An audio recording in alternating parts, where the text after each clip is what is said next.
Bismillahirrahmanirrahim. Assalamualaikum warahmatullahi wabarakatuh. Puji syukur kita panjatkan kehadirat Allah Subhanahu wa Ta'ala, karena atas rahmat dan hidayahnya kita semua bisa berkumpul di ruangan ini dalam rangka diseminasi penerapan tentang budaya positif. Salawat serta salam semoga kita percurah limpahkan kepada junjungan kita Nabi besar Muhammad SAW, kepada para sahabatnya, kepada keluarganya, dan juga semoga termasuk kepada kita selaku umatnya. Amin ya rabbal alamin. Bapak kepala sekolah yang saya hormati, ibu guru yang saya hormati, terima kasih atas waktunya memenuhi undangan saya untuk menghadiri diseminasi penerapan budaya positif, di mana diseminasi ini adalah salah satu tugas di CGP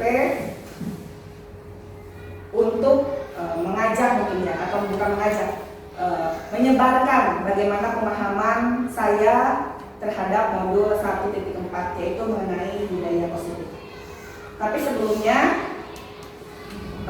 kita berdiri dulu, kita menyanyikan lagu Indonesia Raya bersama-sama.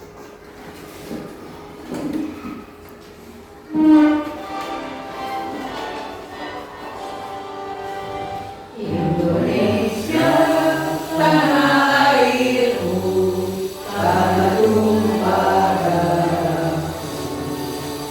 Di sanalah aku berdiri, jadi pandu ibuku. Indonesia kebangsaanku, bangsa dan tanah airku. Marilah kita berseru, Indonesia bersatu.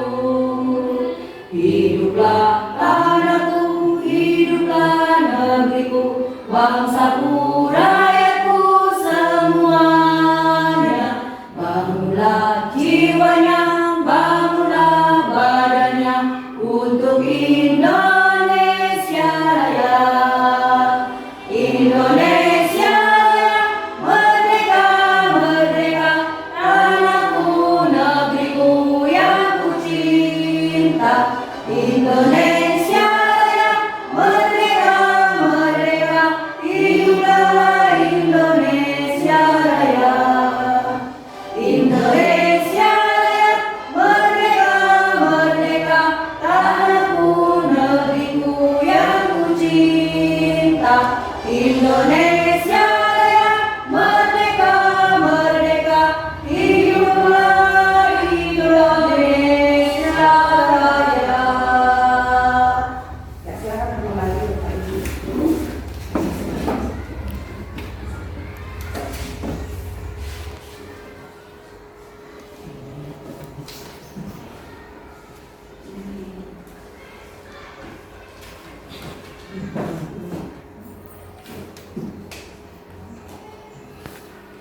Dan Bapak Ibu, di sini saya akan menyebarkan pemahaman dan penerapan pengalaman budaya positif saya selama di kelas mungkin ya.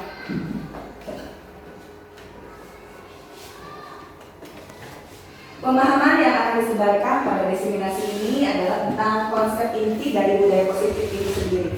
Yang pertama, perubahan paradigma belajar, disiplin positif, nilai-nilai kebajikan, kebutuhan dasar manusia, motivasi perilaku manusia, posisi kontrol guru, keyakinan kelas, dan segitiga restitusi.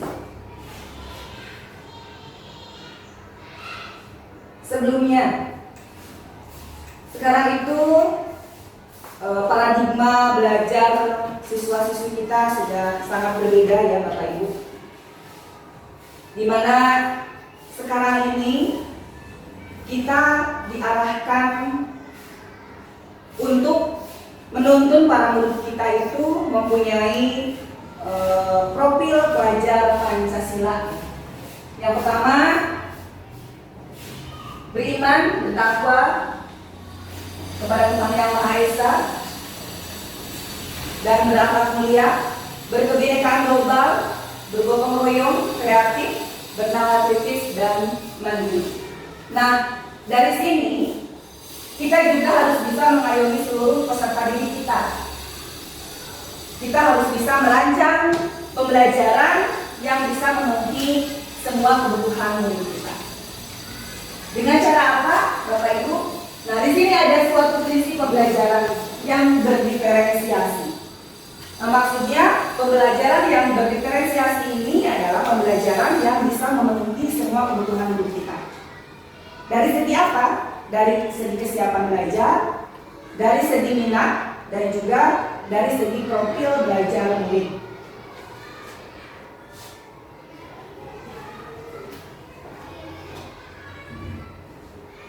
Terkadang kita salah arti. Di sini ada miskonsepsi tentang teori kontrol. Nah, coba sebelumnya Bapak Ibu mohon kerjasamanya. Yang sebelah sini tangannya mengepal, ibu tangannya mengepal, kepal tangannya.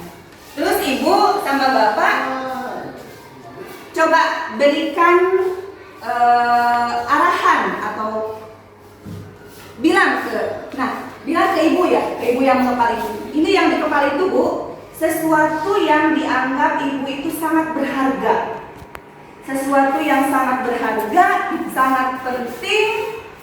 Berarti ibu harus menjaganya, karena ini sangat penting buat kehidupan ibu.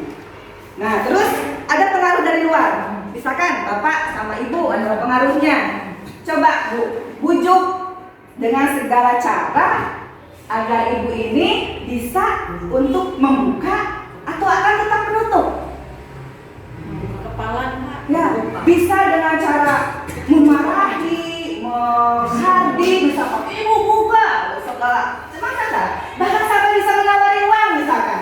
Bu, misalkan ini saya kasih 100.000, asalkan ibu bisa membuka kepala tangan ini. Nah, dengan bujukan jangan rayuan. Bapak jangan marah. Coba, ibu, apa yang akan ibu lakukan? Kalau misalkan bapak sama ibu Dede membujuk ibu dengan segala cara untuk membuka kepala ibu akan membuka atau Bapak ibu lah. Coba. Oh, ya tengok aja. Suruh kata, ada apa? Nggak mau ke Pak. Nggak mau. Kenapa? Kenapa? Kemukakan alasannya, Bu. Kenapa tidak mau membuka kepala tangannya? Karena ini sangat berharga bagi saya. Kenapa? Kenapa tidak mau membuka? Karena tidak mau orang lain tahu? Tidak mau orang lain tahu. Ini rahasia saya, ini kepentingan saya. Bagaimana dengan ibu? Akan membuka atau menutup kalau bapak yang nyuruh nih? Tidak. Kenapa? Alasannya? Ini rahasia. Tidak Wah. tahu. Ini rahasia. Bagaimana dengan ibu? Aku nggak akan dikasih tahu ini cuma rahasia saya. Berarti ibu semua ini tidak akan membuka kepala tangannya. Bagaimana dengan bapak kalau dalam posisi itu? Apakah akan membuka tangan atau tetap menutup? Tergantung situasi. Bagaimana alasannya Pak? Tergantung situasi. Ya kalau situasi itu bisa saja harus membuka karena hal yang mengaruhnya menurut luar itu. Ya. Baik, mungkin ya Pak. Ya, akan membuka. Iya. Kalau tidak ya tetap. Akan. Kalau ibu nih? Sama ibu aja sama bapak. Sama bapak. Nah, ada dua kesimpulan di sini. Ada yang akan membuka kepala tangannya jika itu pengaruh yang baik untuk orang lain bisa disebar, gitu ya. Kalau misalkan akan menutup, ada iman orang, iman rahasia orang, persepsi kita, gitu ya, tidak akan membuka. Yang betul yang mana? Yang membuka atau yang menutup? Yang membuka kalau ada yang udah tergantung situasi. Nah, betul, betul Bapak Ibu. Ternyata kontrol itu berada pada diri kita sendiri. Iya. Ya, berada pada diri kita sendiri. Kita bisa membukanya atau kita bisa menutupnya. Betul kata Bapak? Kita bisa membuka, tergantung orang. Kita akan buka, ini ada perlu disebarkan untuk orang lain, ini ilmu misalnya kata Bapak ya. Dibuka. Kalau misalkan ditutup,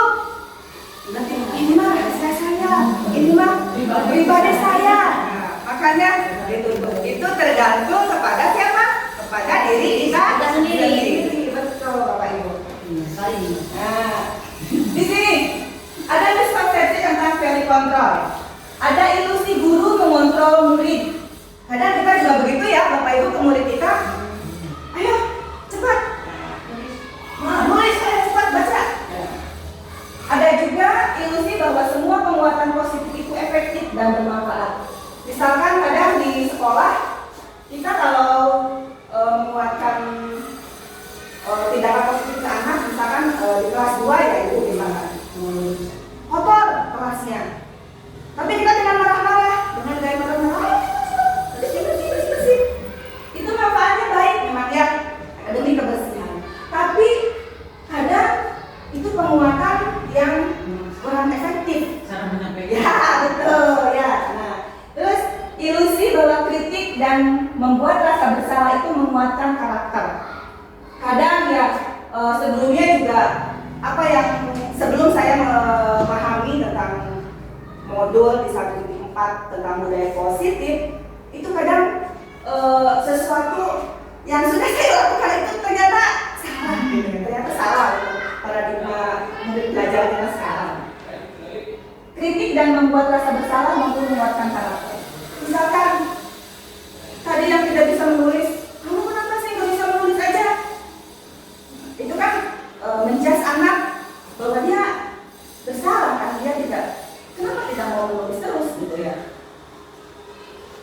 Dan ternyata itu tidak baik untuk karakternya. Bisa saja justru motivasi belajarnya tidak akan naik, malah akan rendah karena ada anak ya, karena ada tekanan. Terus yang keempat, ilusi orang dewasa berhak memaksa. Nah ini yang memaksa-maksa, misalkan seperti tadi saja ya, seperti tadi ketika ada kata tertib misalkan harus bawa mukena misalkan ya, yang tadi itu ya. Berarti kan orang dewasa, kita itu orang dewasa sebagai guru memaksakan kepada anak harus itu kan memaksa berarti ya, harus. Nah itu juga ternyata itu teori kontrol yang tidak baik ya buat anak didik kita. Nah di sini kita akan coba mengubah paradigma stimulus respon ke pendekatan teori kontrol ya. Ayo, betul. Stimulus respon teori kontrol. Nah, ya. Untuk stimulus respon ini semua orang melihat hal yang sama. Kalau kontrolnya itu berarti setiap orang memiliki gambaran yang berbeda. Perilaku buruk dilihat sebagai suatu kesalahan dan kadang teori kontrol itu semua perilaku itu memiliki tujuan. Kalau untuk stimulus responnya orang lain bisa mengontrol saya, tapi menurut teori kontrol itu hanya Anda, seperti tadi teori kontrol yang merupakan hanya saya yang bisa mengontrol diri saya.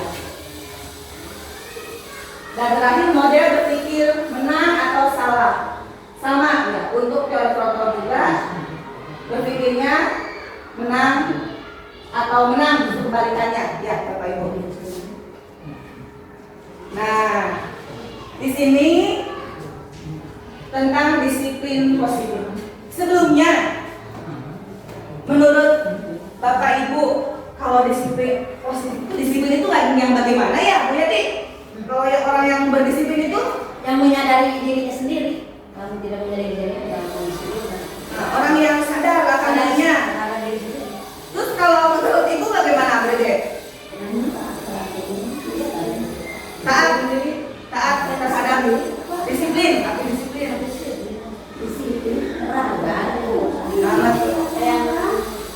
Berarti mentaati peraturan. Harus berdasar diri sendiri. Iya. Pengamat. Iya, berarti sadar, berarti yang menyadari ya, bagus. Ya, bagus, menyadari. Nah, ternyata disiplin itu, Bapak Ibu, itu berasal dari kata disiplina, yang artinya itu belajar ya. Nah, disiplin di sini mengacu pada disiplin diri yang memiliki tanggung jawab terhadap apa yang dilakukannya berdasarkan nilai yang diyakininya. Misalkan, kadang kan misal kita disiplin pagi-pagi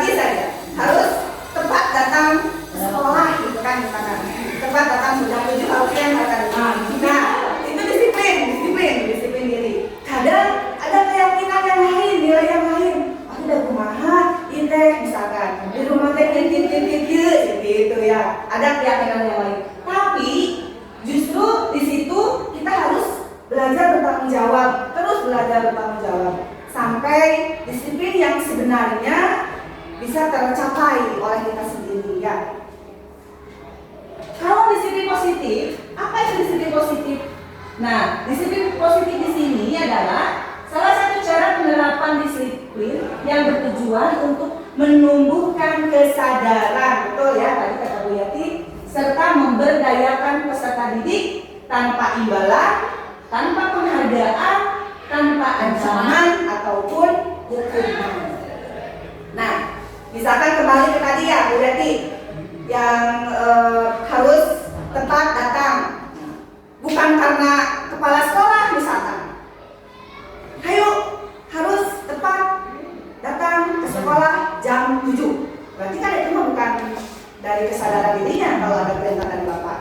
Nah, di sini mengarahkan kita bahwa untuk memunculkan kesadaran diri yang ada pada diri kita tanpa disuruh, tanpa harus ada reward. Misalkan Bapak pakai hadiahan, siapa yang selalu tanpa itu ya. Itu yang namanya disiplin positif.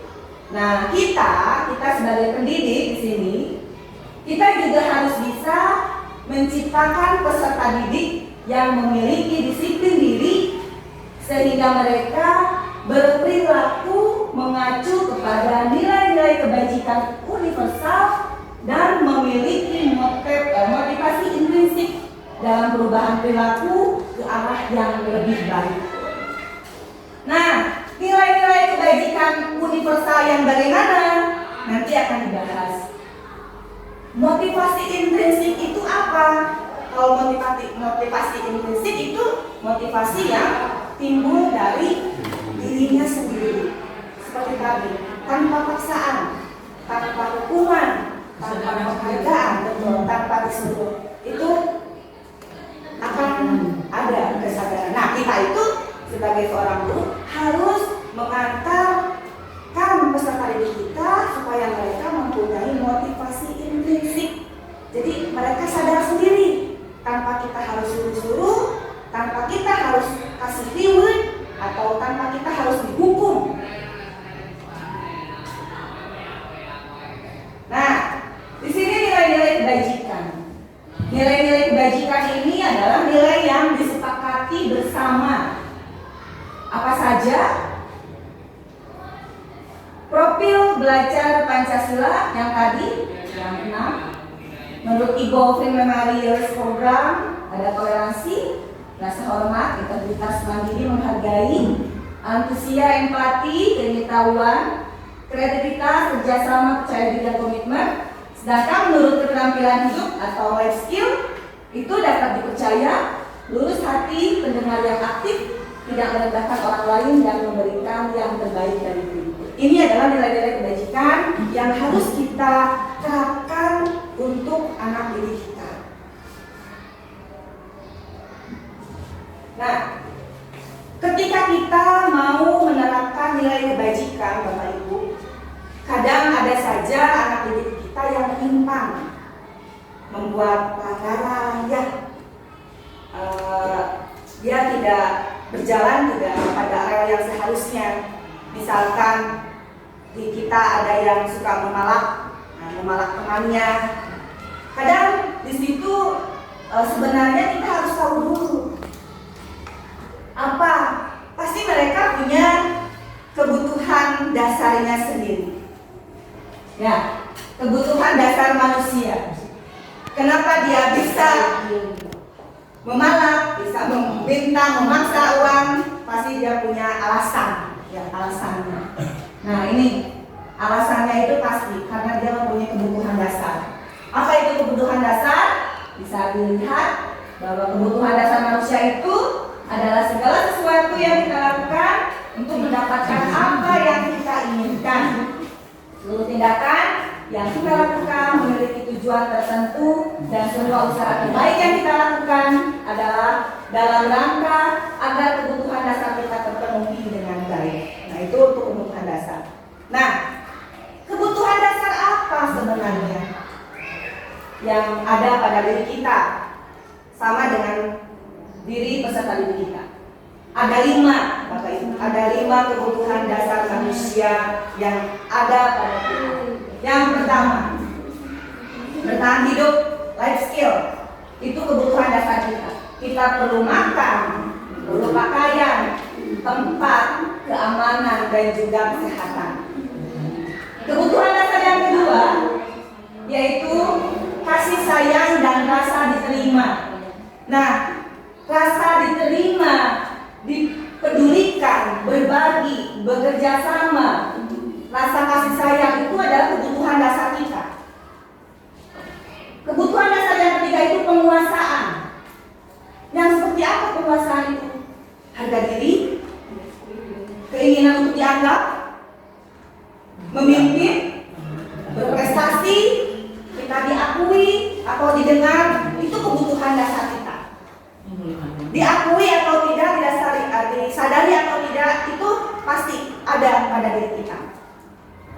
Yang keempat, kebutuhan dasar yang keempat, kebebasan. Nah, di sini kita butuh kebebasan.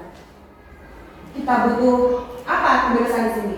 Mandiri, berarti harus dengan sendiri, memiliki pilihan, tidak nih misalkan bahwa tidak mau yang mana. Nah, kan kita harus punya kebebasan, mencoba hal baru dan mampu mengendalikan diri kita ke arah yang lebih baik. Dan kebutuhan dasar yang terakhir itu kesenangan. Kita perlu senang, Bapak Ibu. Untuk bergelut bayar, misalkan kita sebagai guru, jenuh, misalkan ya anak didik kita, aduh ya ampun, ya, dengan aktivitas kita keseharian yang buat begitu mantap, termah di sekolah banyak ya, kita ini anak-anak kita di rumah juga sama. Nah, di sini juga kita perlu senang, Bapak Ibu ya. Yang seperti apa? Ya humor ya, betul. Ibu Yanti itu bisa menggugah humor kita di sekolah ya. Kita perlu bermain dan kita juga perlu tertawa. Nah ya, itu kebutuhan dasar manusia. Nah, di sini motivasi perilaku manusia. Nah, yang mempengaruhi budaya positif di situ juga ada motivasi perilaku manusia. Motivasi yang seperti apa? Ada 2 motivasi perilaku manusia. Motivasi ekstrinsik yang dari luar, juga motivasi intrinsik. Untuk motivasi ekstrinsik di sini untuk menghindari ketidaknyamanan, untuk mendapatkan imbalan, penghargaan dari orang lain. Sedangkan motivasi intrinsik untuk menjadi orang yang mereka inginkan dan menghargai diri sendiri dengan nilai-nilai yang mereka percaya. Nah, Bapak Ibu, ini adalah motivasi perilaku manusia, motivasi kita sebagai guru. Ada 2, ada secara ekstrinsik dan secara intrinsik. Nah, yang mana yang harus kita munculkan? Apakah yang ekstrinsik atau yang intrinsik? Ya. Kita harus bisa memunculkan motivasi intrinsik siswa kita, peserta didik kita. Kita itu harus bisa menimbulkan kesadaran dirinya. Akhirnya nanti ya, mereka harus menghargai dirinya sendiri, harus bisa menghargai dirinya sendiri dengan nilai-nilai yang mereka percaya.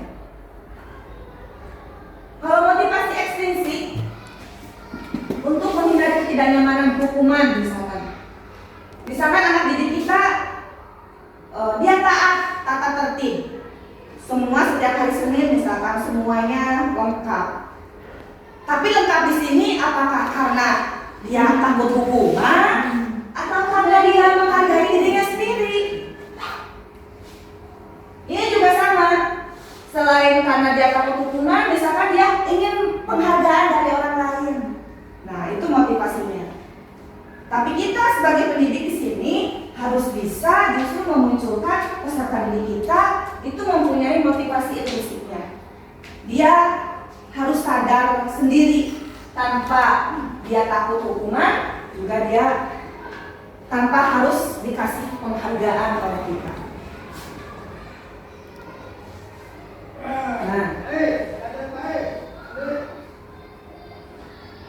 perbedaan hukuman, konsekuensi, dan restitusi. Kalau kita mengambil tindakan hukuman, menghukum anak didik kita,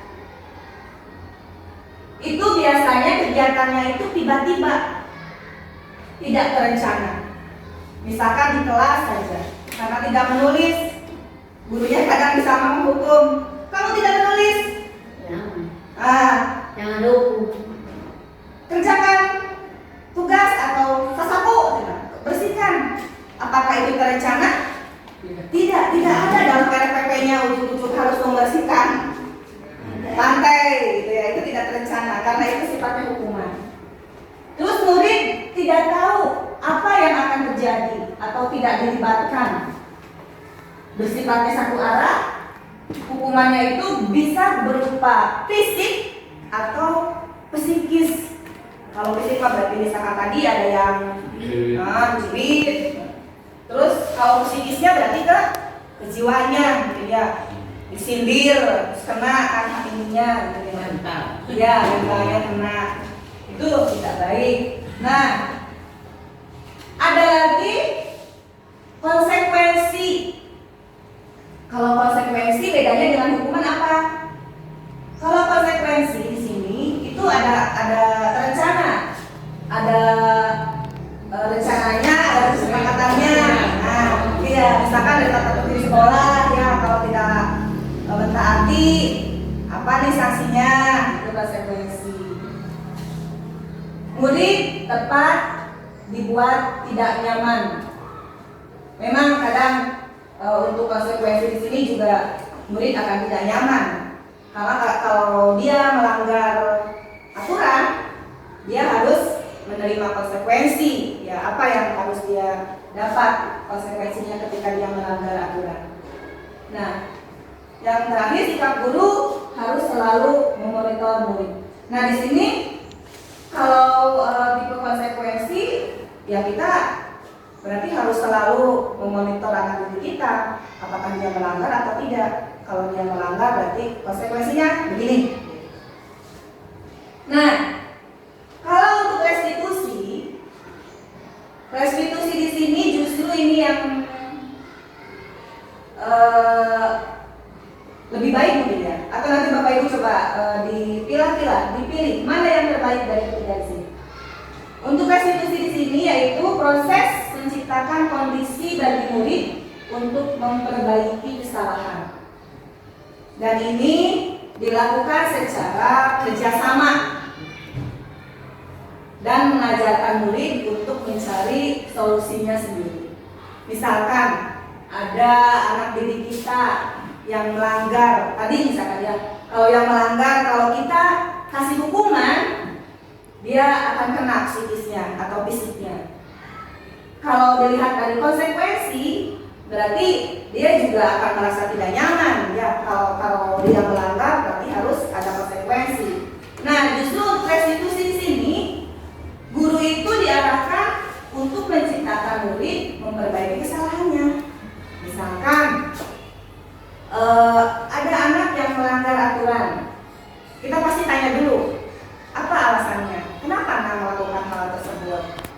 Nah, setelah kita tahu alasannya, lalu kita coba gali bagaimana caranya agar kesalahan ini tidak terus terulang.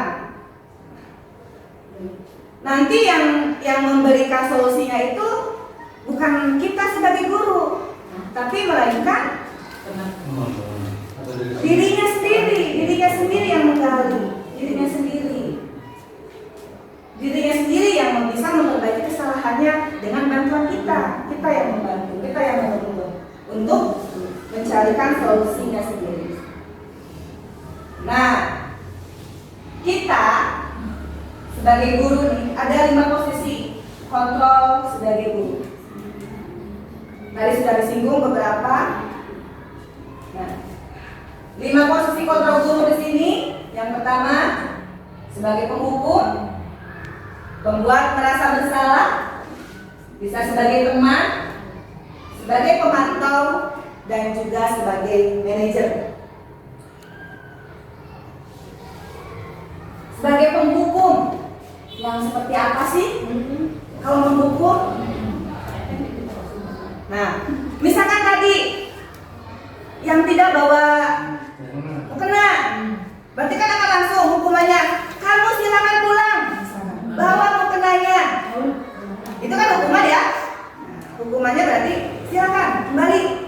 Itu posisi kontrol sebagai penghukum. Secara tidak langsung, nah, di sini akan menimbulkan rasa apa ya? Rasa trauma mungkin ya. Nanti akan menimbulkan rasa trauma terhadap anak. Entah itu sebagai fisiknya yang kena, karena dia kan harus kembali pulang ke rumahnya, otomatis dia kan harus berjalan kaki ya, harus berjalan kaki. Psikisnya juga akan kena. Di satu sisi dia akan malu mungkin dengan teman-temannya, betul. Terus yang kedua juga dia akan malu dengan orang tuanya di rumah mungkin ya. Itu posisi penghukum. Posisi sebagai pembuat merasa bersalah. Seperti tadi, adik kamu kunaon atuh bekal nulis baik misalnya. Berarti kan dia sudah punya image, dia tidak pernah menulis seumur-umur misalkan. Setiap pembelajaran dia tidak pernah menulis. Berarti di situ kita posisinya sebagai pembuat merasa bersalah. Karena anak itu selalu dalam posisi yang salah. Apakah itu baik buat anak didik kita yang seperti itu? Sebagai teman, posisi kontrol sebagai teman. Kadang ada ya untuk yang ini yang kelas atas misalnya. Ayolah, cobalah, ikutin ibu, cobalah. Apa yang ibu lakukan, apa yang ibu sarankan, ikutin. Tolong, masa nggak kasihan sama ibu? Kasihan, nanti ibu dimarahin ke bapak kepala sekolah. Nah kadang gaya-gayanya itu sebagai teman. Nah kepada peserta didik itu sebagai teman, misalkan tos, misalkannya tos seperti itu. Nah berarti itu sebagai teman. Terus yang keempat sebagai pemantau. Yang seperti apa? Kita tuh hanya memperhatikan saja teman, bukan teman, memperhatikan saja peserta didik kita. Dilihat saja. Misalkan saya ya melihat posisi bisir misalkan, berarti itu kan ranah kita ya. Misalkan anak-anak kelas 2, ibu-ibu kelas 2. Dipantau, ih, anu kasihan nanti misalkan si anu taruh teh, si anu hanya memantau saja. Itu. Nah, untuk yang posisi manajer di sini, manajer di sini justru ini sama dengan yang restitusi. Kita diarahkan agar anak itu bisa mencarikan solusinya sendiri. Nah, yang seperti apa? Lagi kita harus ada pendekatan dulu kepada anak.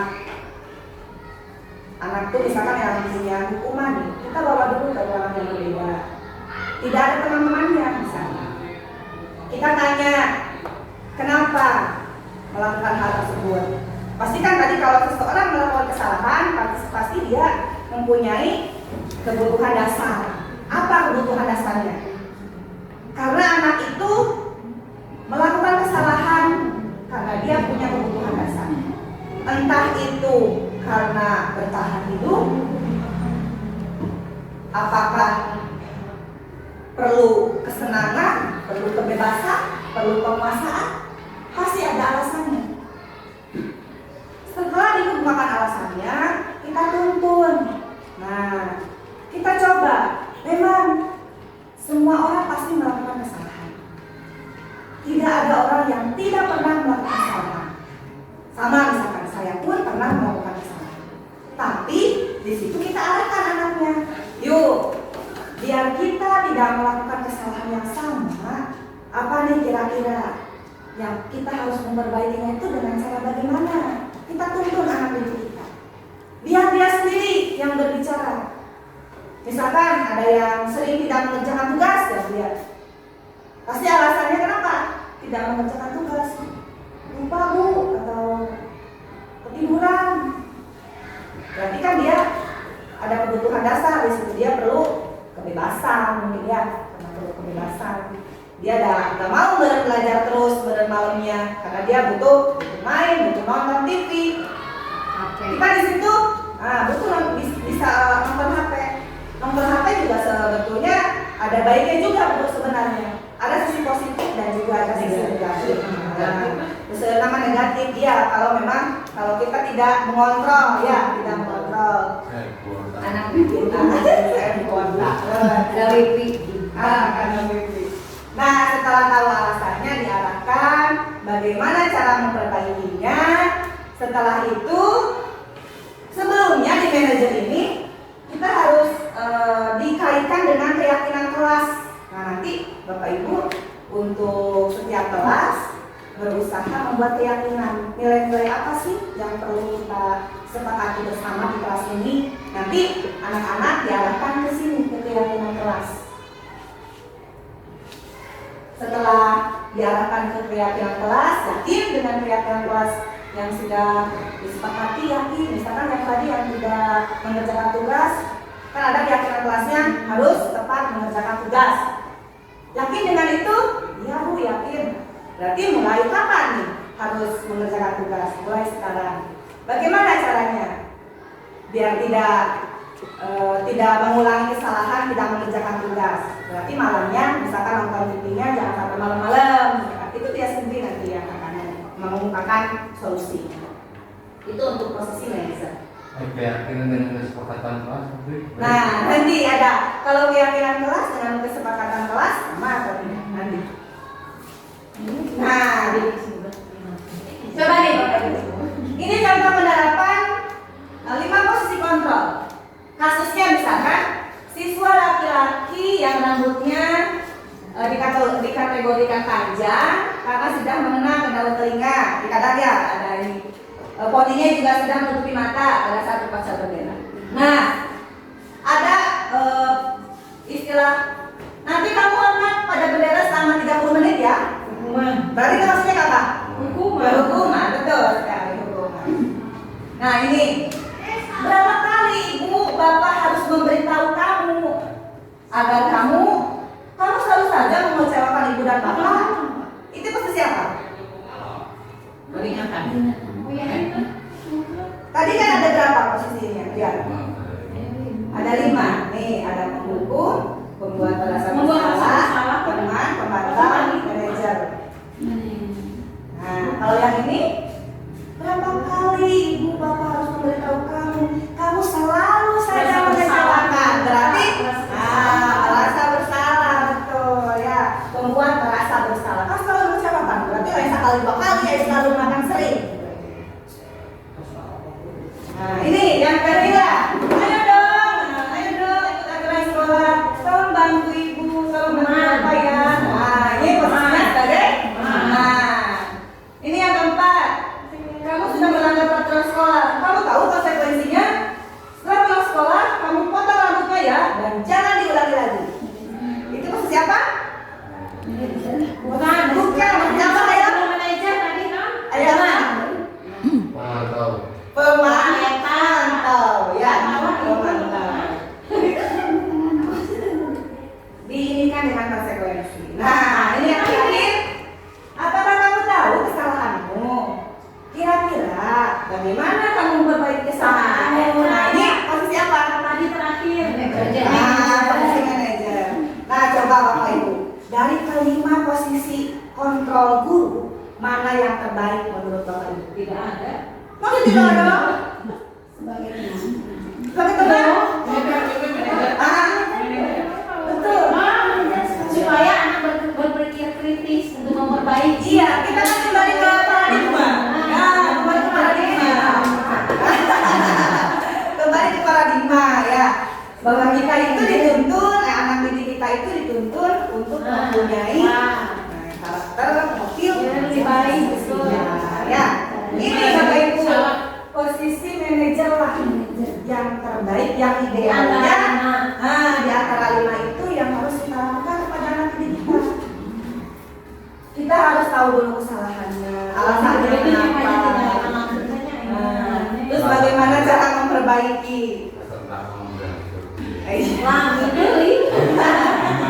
Tapi benar-benar tidak menyadari salah. Iya, ya justru di situ apa tugas kita kalau berat ya memang berat. Tugas kita itu harus bisa memunculkan motivasi intrinsik. Iya, harus bisa memunculkan motivasi intrinsik yang ada pada siswa kita. Ya, jangan sampai nanti siswa kita itu taat itu karena motivasi ekstrinsiknya. Ya, justru kita harus mengarahkan agar siswa kita itu mempunyai motivasi intrinsik, ada kesadaran dari diri sendiri. Nah, coba Bapak Ibu, kita lihat kalau yang seperti ini posisi kontrol apakah aku? Coba Bu Dede. Saya kecewa sekali dengan kamu. Tadi bukan saya pas hukuman teh. Bukan Membuat merasa bersalah? saya kecewa sekali.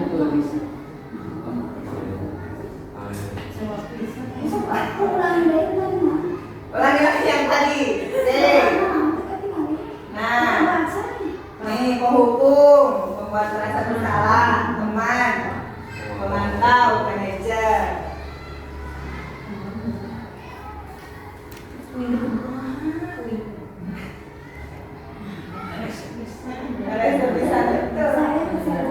Saya kecewa sekali dengan kamu.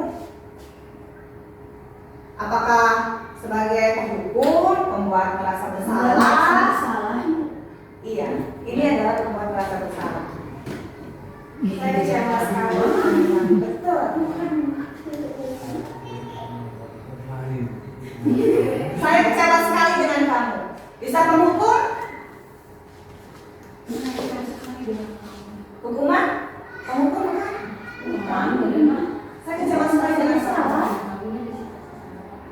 Kamu tidak pernah benar melakukannya. Kamu tidak benar.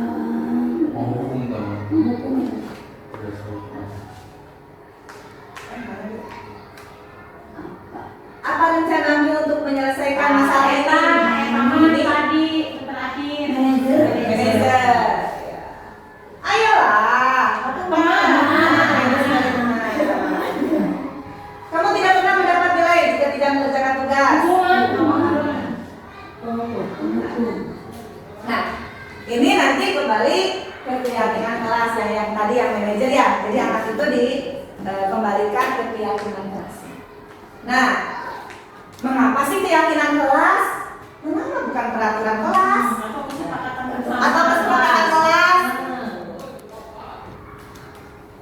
Nah, Bapak Ibu, kalau keyakinan kelas itu dia berdasarkan dari nilai-nilai kebajikan namanya, nilai-nilai kebajikan. Kalau kesepakatan kelas itu biasanya sesuatu itu sudah datang dari kita, dari gurunya. Jadi anak itu harus mengikuti. Nah, sama hanya dengan peraturan. Nah, kalau peraturan kan kadang anak tidak dilibatkan ya. Jadi sudah jadi ini tuh. Nih, ini peraturannya, kalian harus ikutin. Nah, itu bedanya. Kalau keyakinan kelas di sini, ini justru murid itu terlibat. Murid itu terlibat. Nah, semua warga kelas itu dilibatkan dalam membuat keyakinan kelas. Mudah diingat, dibuat pernyataan positifnya. Nah, ini keyakinan kelas yang sudah dibikin di kelas 1 ya Bapak Ibu.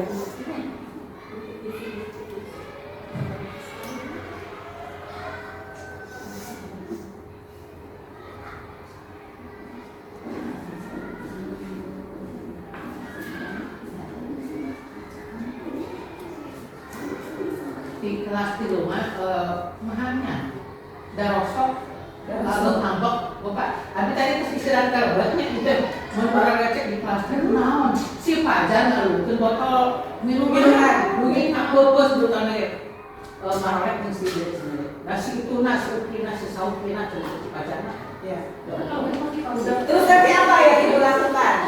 Apa yang Ibu lakukan?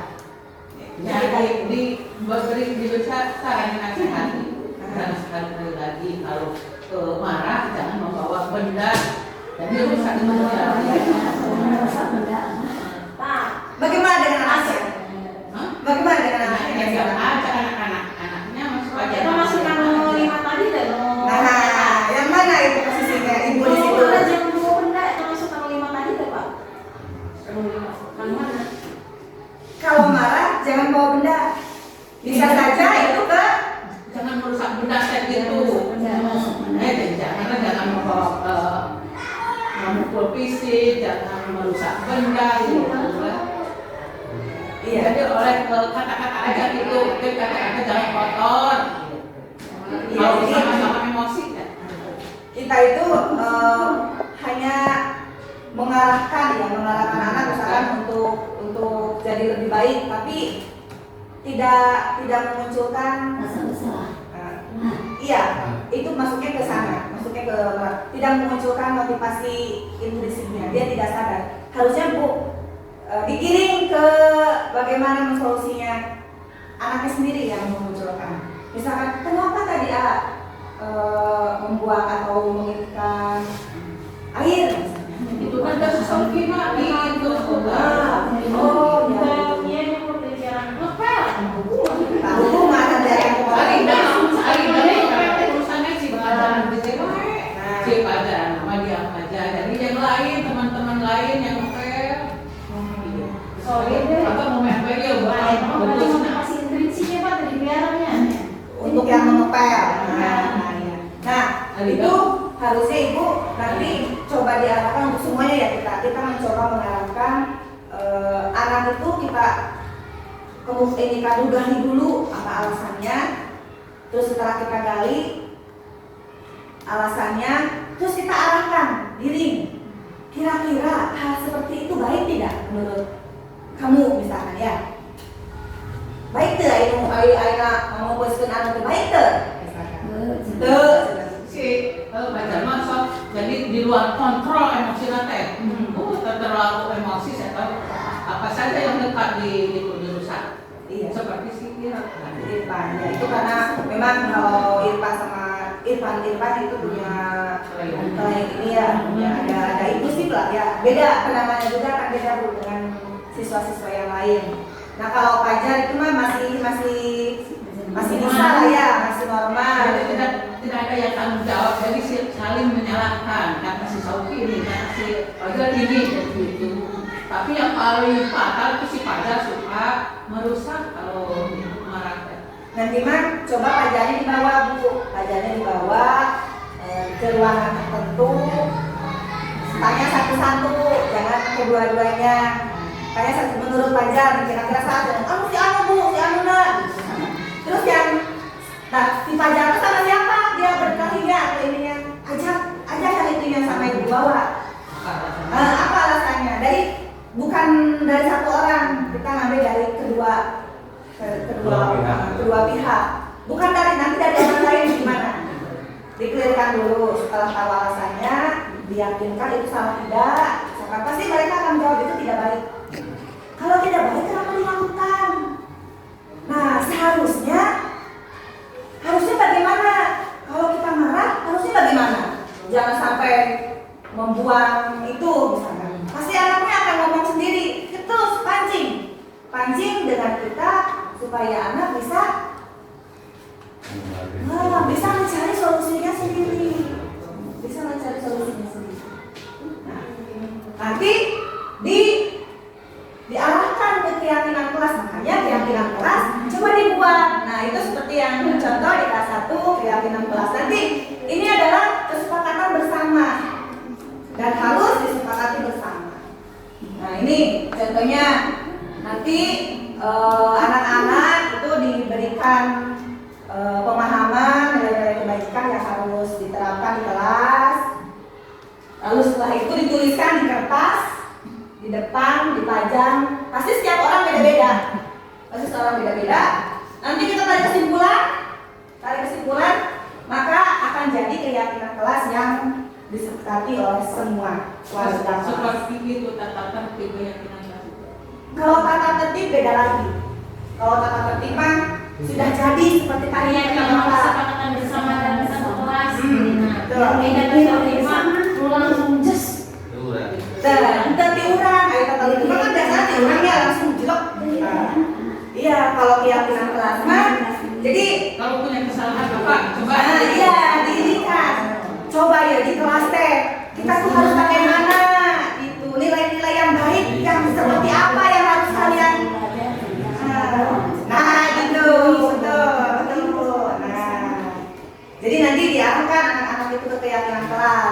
ya.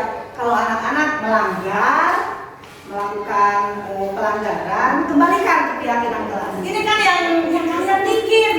Nilai-nilai bacaan Tata tertib sekolah bisa diganti dengan keyakinan sekolah, bisa tidak? Kan tata tertib sekolah sama itu kesepakatan warga sekolah.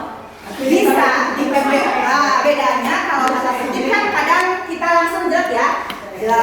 Asalkan satu sekolah bisa, nanti didikannya berarti harus semua warga itu. Jadi keyakinan sekolah Pak. Keyakinan Kalau keyakinan kelas berarti dari lingkup kecil dulu, nanti bisa dibuat keyakinan sekolah. Ada tata tertib, ada Bu, ada. Cuma nanti keyakinannya juga dibikin. Kalau keyakinan itu kan nilai-nilai kebajikan nih. Kalau tata tertib beda lagi, dia kurang mengikat ya kalau tata tertibnya. Kalau keyakinan mah hanya nilai-nilai kebajikan yang harus kita dapat, harus yang kita ada itu apa nilai-nilai kebajikan.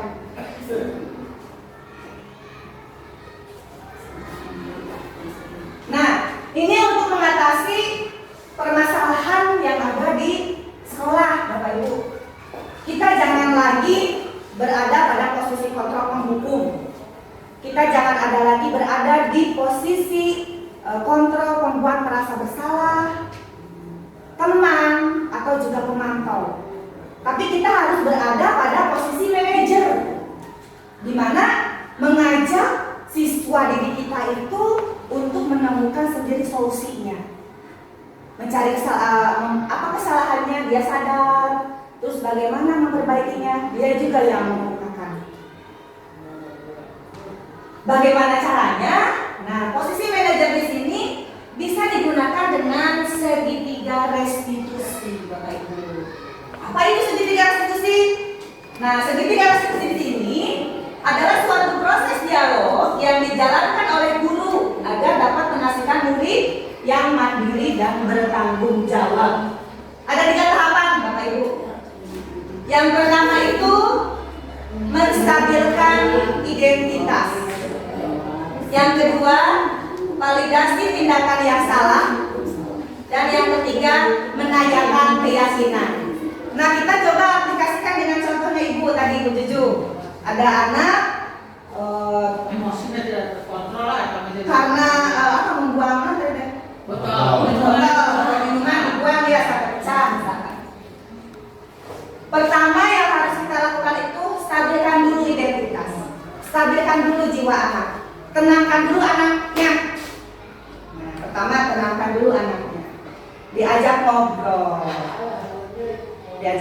ditanya, benar kamu tadi membuang itu sampai pecah? ada aliran, enggak ada air, kosongnya enggak Ada aliran. Nanti anak kan akan menjawab, enggak Bu, tadi banyak teman-teman yang lihat. Akhirnya, oh iya Bu. Setelah itu, validasi tindakan yang salah. Menurut A misalkan, perbuatan itu baik atau tidak? Validasi tindakan yang salah.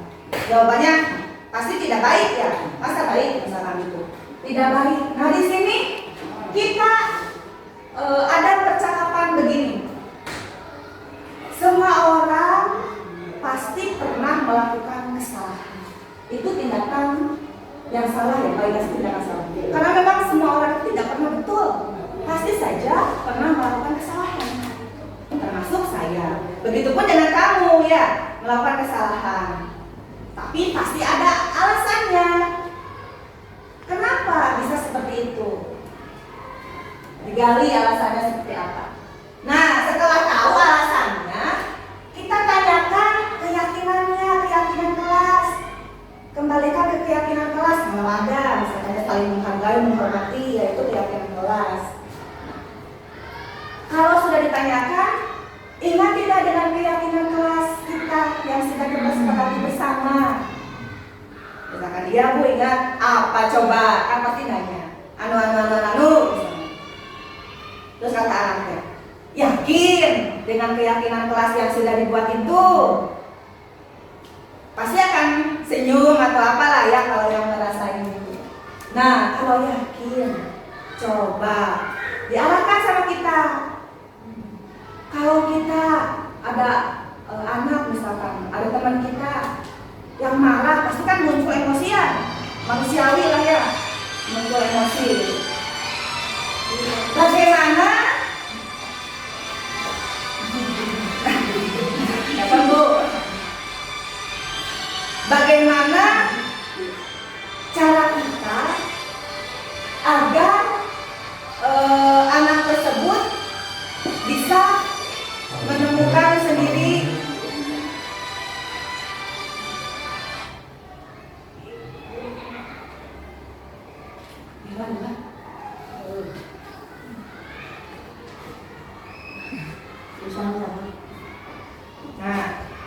menaikkan keyakinan. Setelah menaikkan keyakinan tadi ya, anak digiring mencarikan solusinya sendiri. Anaknya, coba kalau kita ada teman yang marah ke kita jangan langsung kepancing emosi misalkan. Harus gimana dulu? Diarahkan sama kita. Jadi intinya mah kita ngobrol sama anak, buang mata. Tapi dia sendiri nanti yang mencarikan solusinya sendiri. Jadi pengalaman kelas 3 mah jadi kalau ditegur itu jangan keras-keras saja mah kita tuh emosi.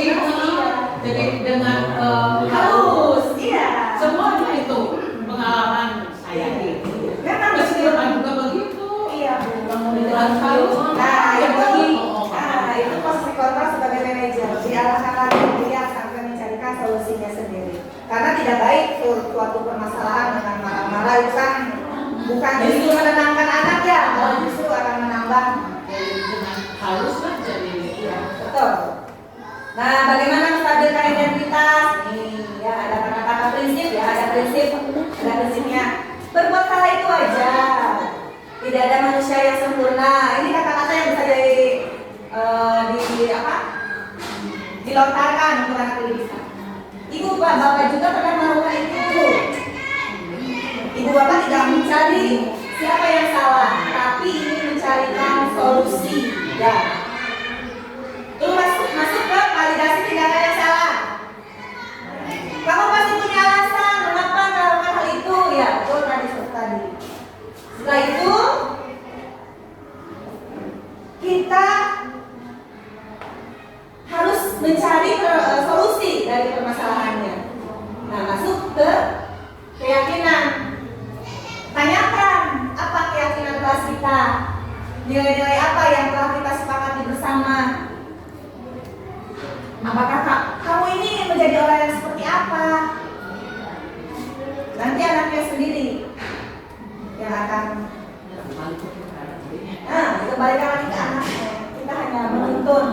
Nah, apa maksudnya seperti itu?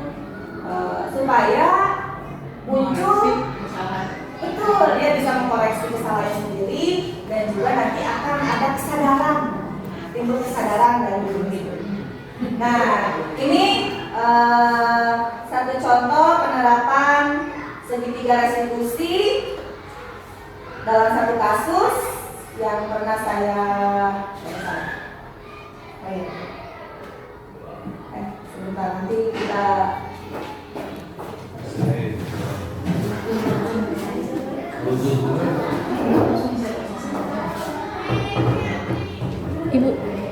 Ibu udah 60 menit tenang.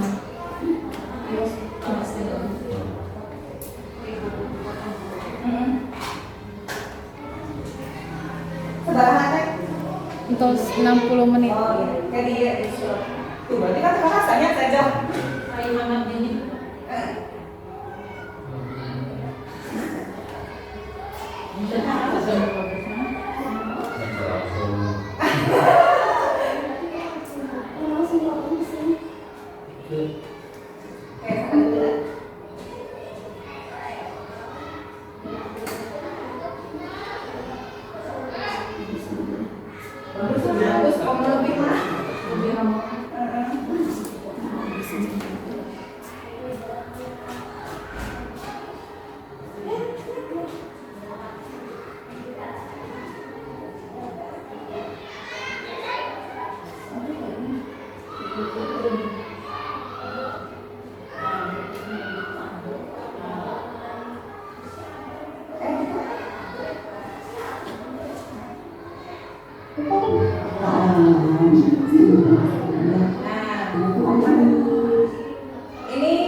Saya panggil.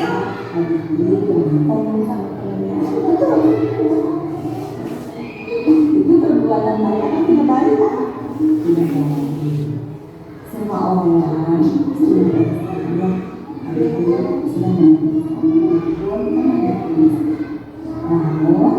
ada alasannya. Alasan itu masuk keluarga saya juga dari sana.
Itu satu contoh penerapan segitiga restitusi yang pernah saya terapkan di kelas. Anaknya dibawa ke ruangan tertentu, saya ajak ngobrol, saya tanyakan alasannya, sampai dia sendiri bisa mencari solusinya, bagaimana caranya agar dia tidak terpancing emosi. Berarti dia jangan ikut jangan main beranteman, karena kalau main beranteman kan pasti akan pancing emosi. Pasti jadi berantem terhadap itu selalu sering ya. Nah, tiba saatnya terakhir ya Bapak Ibu sebagai penutup di sini.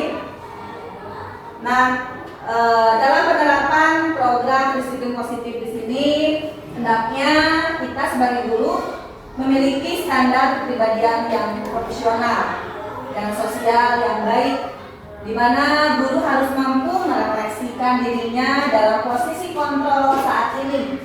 Bagaimana berjalan dirinya sebagai among, maksudnya menuntun ya. Menuntun itu sama halnya persis dengan posisi kontrol sebagai manajer.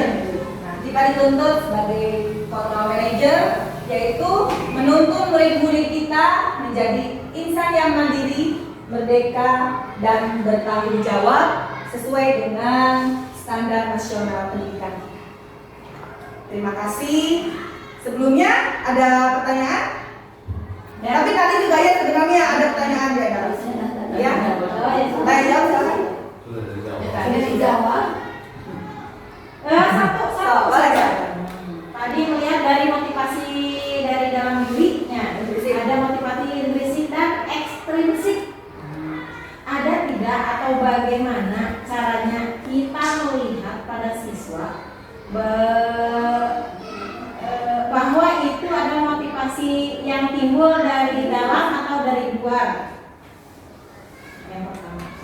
Yang kedua, bagaimana cara menumbuhkan motivasi motivasi intrinsik peserta didik? Bagaimana cara menumbuhkannya?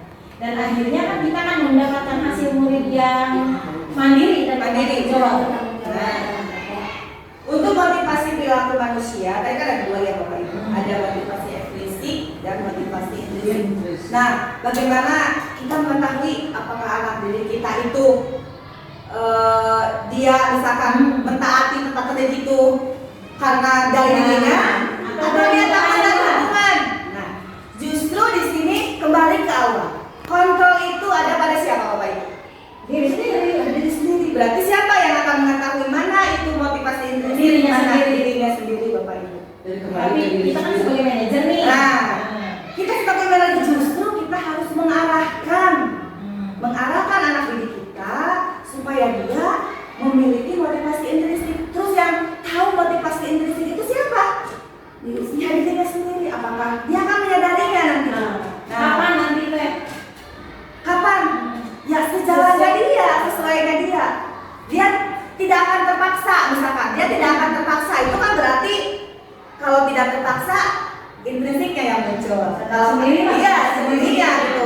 tanpa disuruh, tanpa di ini. Kalau ekstrinsik berarti masih ada. Bagaimana dia? Karena posisi kontrol itu ada pada individu masing-masing, pada diri sendiri. Begitu mungkin. Bagaimana Bapak Ibu? Sudah. Terima kasih atas waktunya Bapak Ibu. Semoga bermanfaat. Mohon maaf ya Bapak Ibu, bukan maksud saya menggurui atau menasihati Bapak Ibu, tapi di sini saya berbagi ilmu yang saya dapat di CGP tentang budaya positif, dan mudah-mudahan setelah saya sebarkan pemahaman saya tentang budaya positif ini bisa menggerakkan Bapak Ibu juga untuk menerapkannya di kelas masing-masing, dan juga semoga sekolah kita juga bisa menerapkan budaya positif yang dimaksud. Sekian Bapak Ibu, hatur nuhun, wabillahi taufiq wal hidayah. Wassalamualaikum warahmatullahi wabarakatuh. Waalaikumsalam.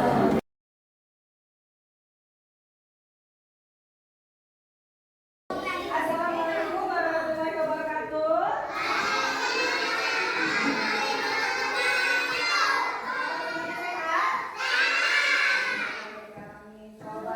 Semangat. Untuk semangatnya, tepuk semangat.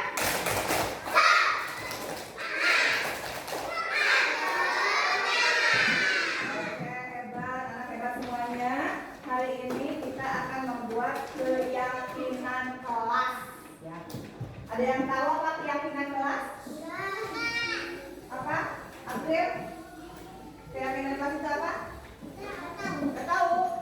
Keyakinan kelas itu adalah suatu nilai kebajikan yang tersirat atau tersurat, ya, yang harus kita sepakati bersama dan dibuatnya juga oleh kita semua.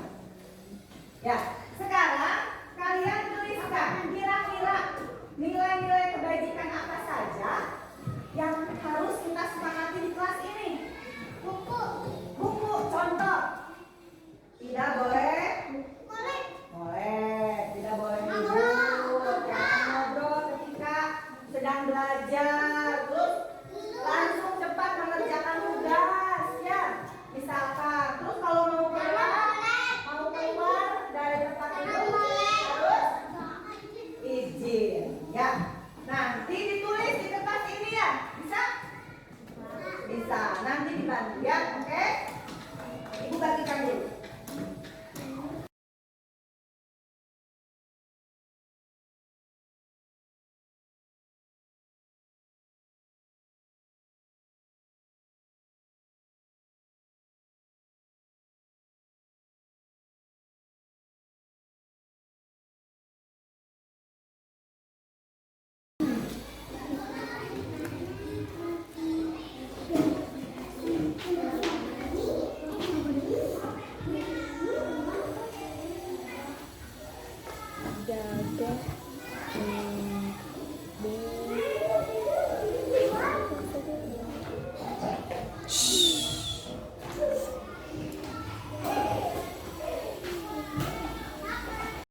Sudah? Coba kalau pakai dulu silakan. Tempel di sebelah situ tuh. Tempel di sebelah sini. Ayo. Terus, Lexi, kelompok perwakilan. Nah. Ayo, yang ini. Tempel di sana. Yang ini juga, yang ini juga.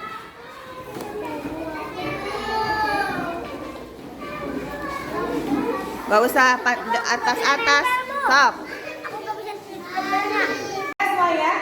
Nah, ini hasil yang sudah kalian tulis tadi, ya. Coba Ibu baca satu-satu. Tepat waktu. Jangan molek, tertib. Perhatikan guru, kerjakan tugas. Iya. Hampir rata-rata berkata sopan. Hampir rata-rata sama, ya. Jadi kita ambil kesimpulannya. Keyakinan kelas yang sudah kita bikin, ya, yang kesepakatannya.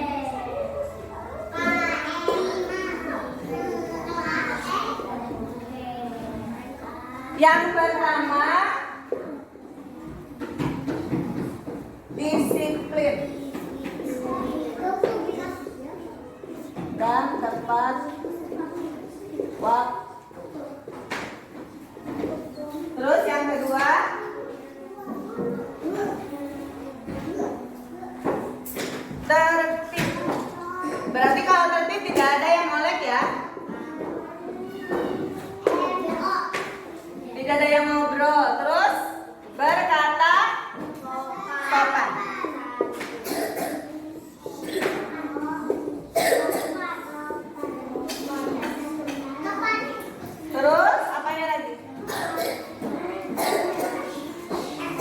jaga kebersihan.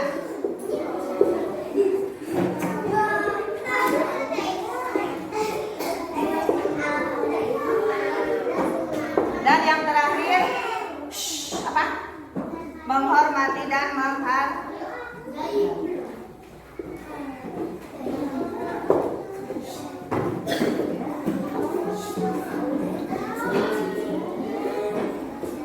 Nah, coba ada berapa keyakinan kelas kita? Ada 5 keyakinan kelas. Coba yang pertama, disiplin dan tepat waktu. Yang kedua, tertib. Yang ketiga, berkata sopan. Yang keempat, jaga kebersihan. Yang kelima, menghormati dan menghargai. Itu keyakinan kelas yang sudah kita sepakati bersama. Ya, betul? Terima kasih. Nanti di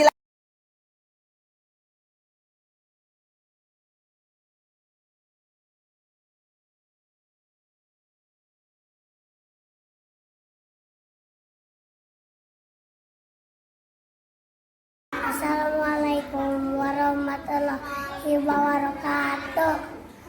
Nama saya Patih, SD kelas 1, SDN Sukahaji 2.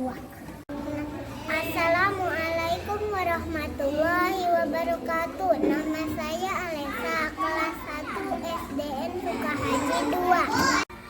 Assalamualaikum warahmatullahi wabarakatuh. Nama saya Almaira, kelas 1, SDN Sukahaji 2. bagaimana perasaan Senang, kamu? senang, suka.